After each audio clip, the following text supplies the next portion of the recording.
আসসালামু আলাইকুম। পেন্টানিক IT solution পার্কে সবাইকে স্বাগত জানাচ্ছি। আমি মোহাম্মদ ইমদাদুল হক। আপনাদেরকে আমরা বলেছিলাম যে ধারাবাহিকভাবে আমরা কোর্স আপনাদেরকে প্রোভাইড করব এবং এগুলো হবে সম্পূর্ণ অ্যাডভান্স লেভেলের কোর্স। তো তারই ধারাবাহিকতায় আজকে আমাদের এসইও প্রথম ক্লাস। তো হোয়াট ইজ এসইও? এসইওটা আসলে কি? এসইও এর শব্দগত মিনিং হচ্ছে সার্চ ইঞ্জিন অপটিমাইজেশন। তো আমরা এই সার্চ ইঞ্জিন অপটিমাইজেশন এই কথাটা শোনার পরে হয়তো বুঝতে পারছি যে সার্চ ইঞ্জিনের সাথে কোনো কিছু একটা হবে হয়তো বা একটা এই এসইওটা। তো বিষয়টিকে যদি আমরা একটু প্র্যাকটিক্যালি দেখি তাহলে বিষয়টি আমরা আরও ক্লিয়ার হয়ে যাব।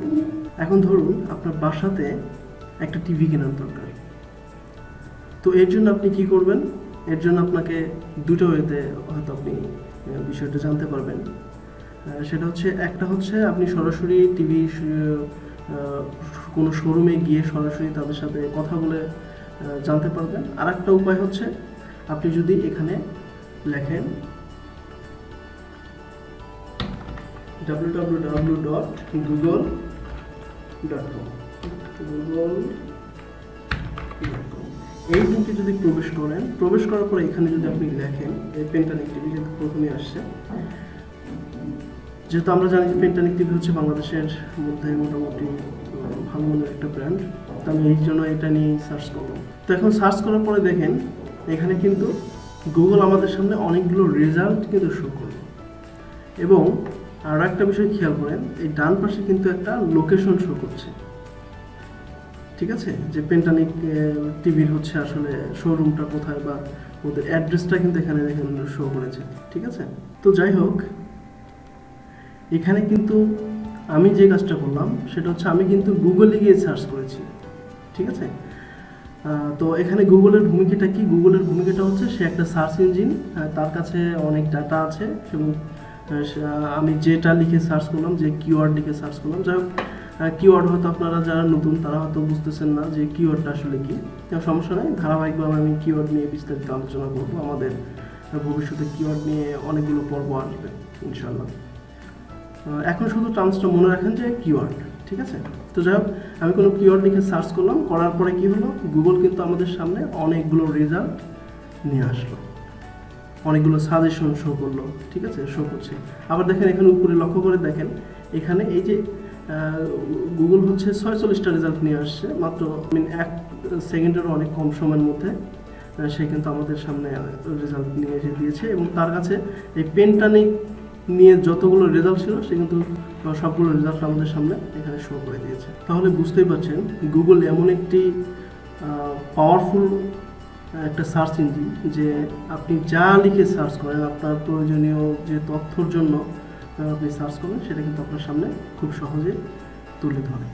ঠিক আছে, এখানে আর একটা জিনিস একটু খেয়াল করুন যে এখানে কিন্তু আমাদের লোকেশন দেখাচ্ছে বাংলাদেশের লোকেশন। ঠিক আছে, ঢাকা বাংলাদেশের লোকেশন। তো গুগল তো অবশ্যই বাংলাদেশের কোনো কোম্পানি না, অবশ্যই এটা হচ্ছে আমেরিকান একটা প্রতিষ্ঠান, তাই না? তো আমেরিকান প্রতিষ্ঠান হওয়া সত্ত্বেও সে কিন্তু কী করছে, আমাদের বাংলাদেশের যতগুলো রেজাল্ট আছে সে কিন্তু এখানে শো করাচ্ছে।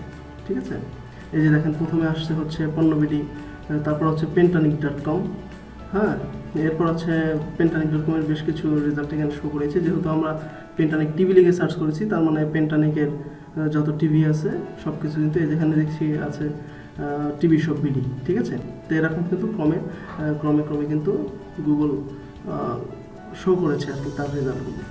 তো আপনি একটা জিনিস চিন্তা করেন যে গুগল আমেরিকান প্রতিষ্ঠান হওয়া সত্ত্বেও বাংলাদেশের সাইটগুলোকে সে টপ রেজাল্টে নিয়ে এসে দিয়েছে তার সার্চ রেজাল্টের। ঠিক আছে, তো এখন আপনার মাথায় প্রশ্ন আসতে পারে যে গুগলকে কি তাহলে এই যে এই কোম্পানি, যে পণ্যবিডি যে কোম্পানি, ইনি কি টাকা দিয়েছে? টাকা দিয়ে কি এনাকে সামনে রেখেছে? না, ইনি কিন্তু আসলে টাকা দেয় নাই। টাকা না দিয়েই কিন্তু ইনি টপ পজিশনে চলে আসছে। ঠিক আছে, তো এটাই হচ্ছে মূলত গুগলের হচ্ছে বিশেষত্ব, যে আপনি যদি কোনো কিছু লিখে যদি সার্চ করেন এবং সেই তথ্য হচ্ছে গুগল আপনার সামনে খুব সহজে শো করবে। আর আমরা মূলত এসইও শিখব এই জন্যই যে আমরা কিভাবে এই তথ্যগুলোকে আমাদের সামনে নিয়ে আসতে পারি। এখন আপনার মনে হয়তো প্রশ্ন জাগতে পারে যে এখানে তো এই রেজাল্টটা শো করতেছে, ঠিক আছে, পণ্যভিত্তিক এই রেজাল্টটা শো করতেছে। এখানে পেন্টানিক ওদের মানে নিজস্ব ওয়েবসাইট, তারপরে এটা উপরে নেই কেন, ঠিক আছে, পণ্যবিডি কেন উপরে, তাই না? আবার দেখেন অনেকগুলো রেজাল্ট আছে যে আপনার মধ্যে এটা প্রশ্ন থাকতে পারে যে এই যে এখানে টিভি সব বিডি, এটা তো চাইলে তো গুগলেই টপ পজিশনে রাখতে পারতো, তাই না? তো এইটা কেন সে আরও অনেক নিচে দিল? এরপর হচ্ছে আরও অনেক ক্লিক বিডি আছে। ক্লিক বিডি তো আমরা মোটামুটি চিনি, বাংলাদেশের মধ্যে মোটামুটি টপ একটা অনলাইন বেস কোম্পানি। তো এই ক্লিক বিটিটা কেন এত নিচে আসলো, কেন তারা ক্লিক বিটিকে উপরে রাখলো না, ঠিক আছে? তো এইটাই হচ্ছে মূলত এসইও টেকনিক, যে আপনি কোন ওয়েতে এসইও করবেন এবং আপনার কম্পিটিটর যারা আছে তাদের থেকে আপনি সামনে থাকবেন, ঠিক আছে? এবং এই কাজগুলোই হচ্ছে আমরা দেখব, এই কাজগুলোই শিখব, যে আমরা আমাদের পার্সোনাল ওয়েবসাইট হতে পারে অথবা কোনো ক্লায়েন্টের ওয়েবসাইট হতে পারে, আমরা কিভাবে একটা ওয়েবসাইটকে গুগলের টপ পজিশনে রাখতে পারি বা ফার্স্ট পজিশনে রাখতে পারি, ঠিক আছে? এই কাজগুলো করা হয় মূলত এসইও করে।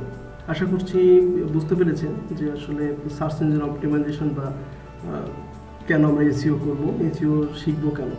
এখন আপনি একটা জিনিস চিন্তা করুন যে এই যে সহজ একটা ব্যাপার যে আমি কোনো কিছু লিখে সার্চ করলাম আর গুগল হচ্ছে আমার সাইটটাকে টপ পজিশনে দিয়ে দিল, হ্যাঁ? তো এই ছোট্ট একটা ব্যাপারটাকে কেন্দ্র করে আসলে চারদিকে কিন্তু অনেক বেশি আসলে এসইও কথাগুলো শোনা যায়। তো এই বিষয়গুলো অবশ্যই আমরা আগামী পর্বে ইনশাল্লাহ ব্যাখ্যা করার চেষ্টা করব যে কেন এসইওর এত গুরুত্ব, যে ডিজিটাল মার্কেটিংয়ের কিন্তু অনেক বড় একটা অংশ জুড়ে আছে এই এসইওটা, ঠিক আছে? তো এটা হচ্ছে আমরা আগামী পর্বে ইনশাল্লাহ সম্পূর্ণ দেখার চেষ্টা করব। তো আগামী পর্বের আমন্ত্রণ জানিয়ে আজকে এখানেই বিদায় নিচ্ছি। অবশ্যই সবাই ভালো থাকবেন, সুস্থ থাকবেন। আল্লাহ হাফেজ।